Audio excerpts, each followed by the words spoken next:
এই যে আমরা এখন হাম, তো আপনারা জানেন কি অবস্থা এখন ছিল, যাক সবার প্রচেষ্টা আমরা মোটামুটি একটা কন্ট্রোলের মধ্যে আনতে সক্ষম হচ্ছি।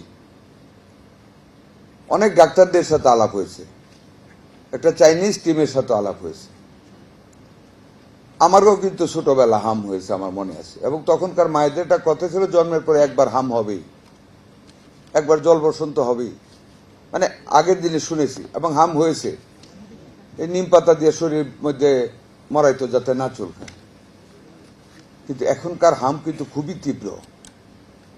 অনেক বিজ্ঞজনদের মতে পুষ্টির অভাবই এই ঝুঁকিপূর্ণ হামের প্রভাব বৃদ্ধি করেছে। মায়ের দুধের তো কোনো বিকল্প নেই।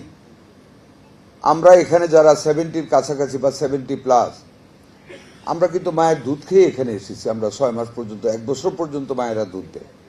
কিন্তু এখনকার মায়েরা বাচ্চাদেরকে ব্রেস্ট ফিডিং করাতেই চান না। এই পুষ্টিতে ভিটামিন খাওয়ায়া জাতিকে বেশি দূর পর্যন্ত সমাজ গঠনে, মানব গোষ্ঠী গঠনে আমরা খুব হেলদি ভাবে গড়ে উঠতে পারবো বলে আমার বিশ্বাস হয় না। কবুতরের বাচ্চা খাই আমরা, খুব হৃষ্টপুষ্ট, তেল হয় অনেক। কোত্থেকে হয়? যারা কবুতর পালেন একটু দেখবেন কিভাবে কবুতরের মা কবুতরকে খাওয়ায়, মুখে ঠোঁটে ঠোঁট দিয়ে।